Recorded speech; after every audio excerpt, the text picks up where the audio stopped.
Right, as we've been talking about a lot tonight, Australia's consumer watchdog has thrown down the gauntlet, telling Google and Facebook it wants more oversight into their substantial market power. ACCC Chair Rod Sims today said Google and Facebook are now the dominant gateways between news and audiences. But the way that these platforms determine the order in which content appears is not at all clear. Yeah, transparency definitely seemed to be one of the big issues that people were nodding their heads with today. Joining us for Taking Stock, and we'll discuss that story, is Shivani Gopal, CEO of The Remarkable Woman, and also Scott Phillips, Chief Investment Officer at The Motley Fool. Good evening to you both. Thank you. Good evening. Is it high time that, you know, the time is now for the regulator to stand, you know, toe-to-toe, face-to-face, you know, take on the tech giants? Or, I mean, no chance. What are they doing? Yeah, what do you think? It really is about time, and it's a question of who owns the data and how you protect that data. So if anything, Australia is starting to play catch-up with Europe on this. I mean, I'm sure we can all remember the GDPR laws, and if you don't, just think back to a time when your inbox was flooded with, can you please re-opt in, otherwise we're going to be fined $20 million if we market to you and we don't.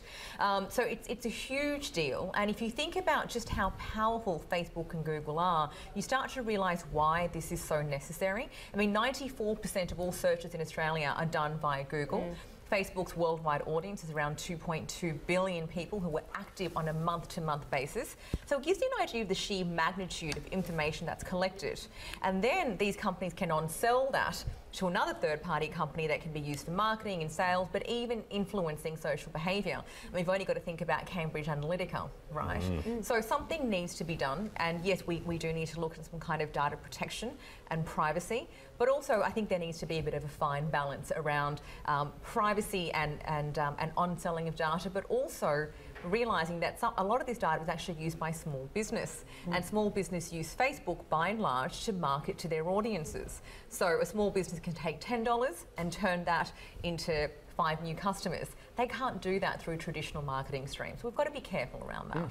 I think that's a real issue. You've got, on one hand, the privacy concerns, on the other hand, the market power of these guys. So Facebook and Google, between them, something like between 2/3 and 3/4 of all money spent on advertising online in Australia is through those two media. So if you think about kind of the power they have, not only over us as individuals, but frankly over the way that, to Shivani's point, small and large businesses get to customers. If you're not using Google, you're not using Facebook, you're not there. And conversely, that is the way people are going. Now, the question, of course, is what is privacy? And I'm a little less worried about the privacy. We've had a really big debate about in our office recently about this. I figure if you can target me but I stay anonymous, I really don't care. Like, you know, the fact you can identify me as a user 1, 2, 3, 4, 5, doesn't worry me at all. I don't feel like my privacy is breached until someone says, and that's Scott Phillips, and now a person knows this about me. That's when I have an issue. Now, other people in the office have a different view, and I'm not sure about Shivani, but there are different degrees, right? Well, there is a sense of like, you know, it's my data, I should opt into it, it should be my choice as to what gets linked together. If you think about the power of a Google, who can say, well, you went to that website, you went on Facebook here, you bought this thing, you searched for that term, you used Google, you know, one of the home devices for this thing, all of a sudden they've got a pretty good profile of me as a user. Even if they don't link it to me and someone down the street can't know what I've been doing, there's a pretty good profile. And if that data was ever made available through a hack or something else externally, and to Shivani's point, the Cambridge Analytica type opt-in problem that Facebook had, that's when it does become an issue. That's when it goes from anonymised targeted data to a real issue of what do they know about me and who gets to see that information. On a commercial side, the market power is a real issue. I think that's what the ACCC is saying is, just want to be careful that these guys aren't dominating the advertising market so dramatically. They can charge whatever they want, they can regulate who gets access to who, and make sure competition is actually working for consumers and small business rather than against us. I think that's such an interesting point. And as we were hearing a bit earlier from James Dagan-Nixon, it's great to see Australia stepping in here and going, you know what, no, you've got to play by our rules a little bit here, because part of the deal with the ACCC is that it's about competition. And whether or not we actually genuinely do have competition, to your point, 94% of searches going through Google indicates that whether we do have the opportunity to use Apple Search or Bing or whatever we've got, we just don't, right? So it's kind of this idea, well, I can't really opt out. And so I'm throwing down a bit of a challenge to us all here at the desk, because we're going to be sitting here again in a week. I don't think any of us are going to be able to quit Google for that week. No, but I so. don't think it's going to be possible for any of us to even do our jobs a little bit if we do that. But Facebook, Instagram, WhatsApp, they're all owned by Facebook. I'm going to try not to use any of those for the next 7 days, and then perhaps I can report back in a week's time. If anybody wants to join me, no smashed avo photos, no kids. I wonder if you're going to have a personality left at the end of the week. I don't know, possibly not. Not to you, but we get so much of our information from You're right. You know? It's true, yeah. You catch up with people and you're like, oh, I saw you were here last week, how did that go? You're so out of the loop, and that's how ingrained Facebook has become. Or do you just not know what they ate for dinner on Tuesday? Well, that's it, exactly. How much you miss. I would have no problem ditching Facebook and Instagram. WhatsApp, I find that's a like one of my top two. I mean, I WhatsApp as much as I call. Totally. And or SMS. I don't think I could drop that. I'm obviously way out of the loop. I don't use WhatsApp, Instagram at all. I use Facebook a little bit. Twitter's my thing. WhatsApp chat. I've never used a WhatsApp chat with anybody. We should start a WhatsApp. No, see, I'm there in we WhatsApp chat. We should. After next week. No, we'll do it now. And just see what's That's the point, right? Exactly. Yes, actually, that's the point. We'll set up a WhatsApp chat and see what Christmas is like next week. That's right. Bully, you can decide whether it's worth it. That experiment just turned right on. They always do. But look, I'll report back in a week's time. Okay, good. Well, we'll let you know what was on the chat that you missed out on WhatsApp. It's going to be good, Chris. I love it. I just think, good luck to them clearing things up. I just do think, this is... we had someone earlier saying, and it was a really good point, look, the ACCC is going to be investigating and they're going to be drawing on the powers and their liaisons with the European regulators and US regulators. Let's not pretend they're working in isolation. However, I do think this is an Australian competition regulator challenging the business model of the biggest behemoths in the whole world, and they're not going to go down. At most, there's 25 million of us. There's 2.2 million Facebook users. Not that we shouldn't try, but I just do think that's challenging. It's bigger than being her, really, isn't it? So you hope something comes of it, but. I wonder how useful it can be. At some point you end up with the Amazon story. Remember, Amazon pulled out of Australia for a period of time and said, we're not going to deliver to you. If you guys want to charge GST 5, we'll go and do something. Well, they did, and that's the question, right? So do Facebook care enough about us if we were to play hardball? What I really like about today's news, both the ACCC and APRA, both really starting to stand up to companies and actually kind of show some muscle, use some muscle. And it's been a little bit of time. So kind of from a regulation perspective, kind of nice to the regulators on the front foot too. Yeah, absolutely. The concern that I have around that, though, is that opt-in model.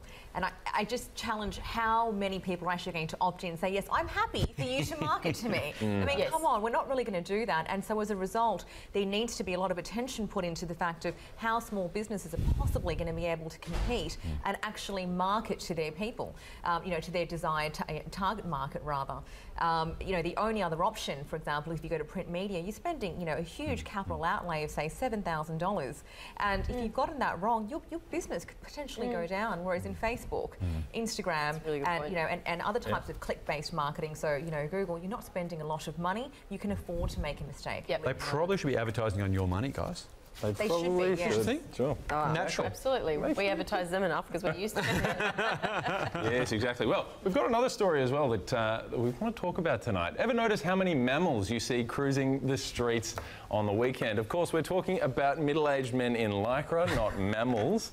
But it's not your imagination. Sydney University has produced research showing the number of 45 to 65-year-old blokes on bikes more than doubled between 2004 and 2016. So what happened to make this into such a thing? I mean, it's been floating around in the ether.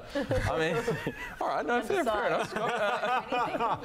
You could, and they have, and they've discovered this is an interesting little thing. There's actually some numbers here to suggest that yes, people do really appreciate a bit of a ride on the weekend when they're of that certain age, but the number of people who commute to work has stayed the same. So it is a kind of an enjoyment thing. And then So what do you think, Scott? There's blokes on bikes. And then there's blokes on bikes in lycra, and it's the last bit I just don't get. Go for a ride, do it. It's one of those things. You play sport, you grab a dirty shirt, you grab a pair of shorts, you throw on your runners, and you go and do whatever, right? You go and play touch footy, or you go for a run, you do something. It's the lycra thing with the fancy shoes and the wraparound glasses and the.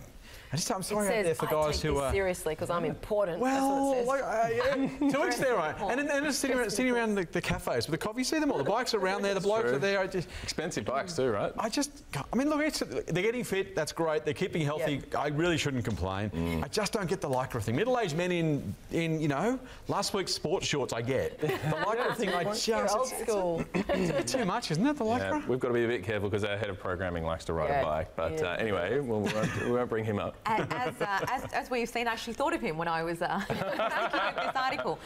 And I feel very conflicted on the Lycra part, you see, because I'm a staunch believer that women can wear whatever they want and no one gets to comment on anything otherwise. Fair. And so based on equality, if men want to wear Lycra, go for it. I may not like looking at it, but it's totally your choice, dude, and I'm going to respect that. Power to you.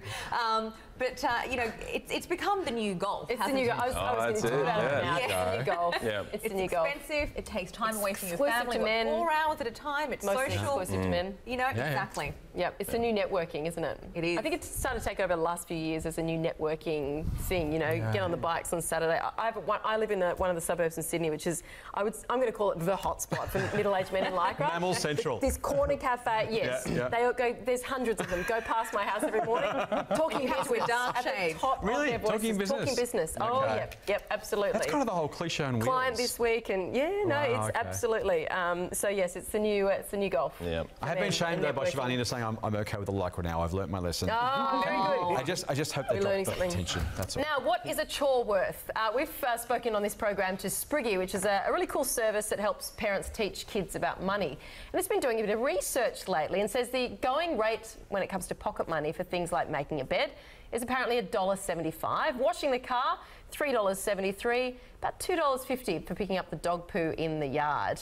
Now, I would say I remember getting $5 for washing the car back in the day, which maybe that was more generous than I realised. I was just $3.73. That's. I used to watch the neighbours' cars for $5 when I was a kid. $3.73. That's not much. Man, what's going on? They reckon there's problems with wage inflation in Australia. That's where it starts, right? It's the pocket money problem. Very bottom. Washing your car is actually worth a third less today than it was worth 20 years ago. Do you incentivise your kids with money? No. I kind of figure that the pocket money... because you're like the money man. So how do you deal with it? So I figure the pocket money on a weekly basis is a thing. That my view is the chore is part of being part of the family, right? Yep. So you do what you do as part of the family because it's the right thing to do, and you get some pocket money because it's pocket money. And there are some consequences about you don't get the pocket money if you haven't done what you're supposed to have done. So there is some sense of obligation, but per task it becomes, well, I'm not going to do that unless you pay me.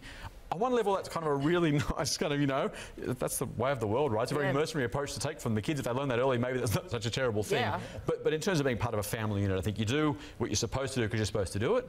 Maybe you're washing the car or something extra or different. I kind of get, like I wouldn't say to a kid, you've got to wash the car every week or whatever for pocket money. So, but the taking out the rubbish, making your bed, that's just kind of part of being part of the family, I reckon. It's funny because whenever I listen to Shivani's like career segments, it's so often the same advice that I hear from parenting experts about children. Incentivising and empower people, and what do you think of this? It's funny that you should say that because most leaders would say that taking care of a team and employees is like bringing up children. So there you go. It's got to be a science to it, right?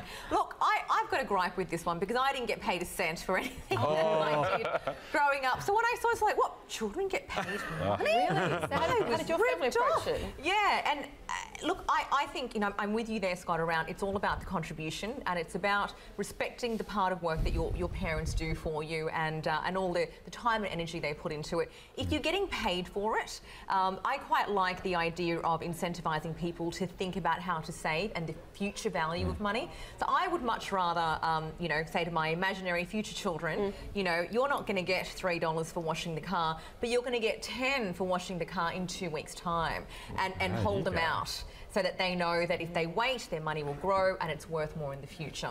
And sort of, start putting the pebbles in place for that. So that's what I would more favour around, paying kids to do it. Is there a sense of entitlement around it, or is it good? I think the jury's still out on that. I reckon it's 50-50. Jury's definitely out. Okay. We're going to go, guys. Thank you so much. Great to have you as always. Shivani Gokul, CEO of the Remarkable Woman, and Scott Phillips from The Motley Fool. Thanks, guys.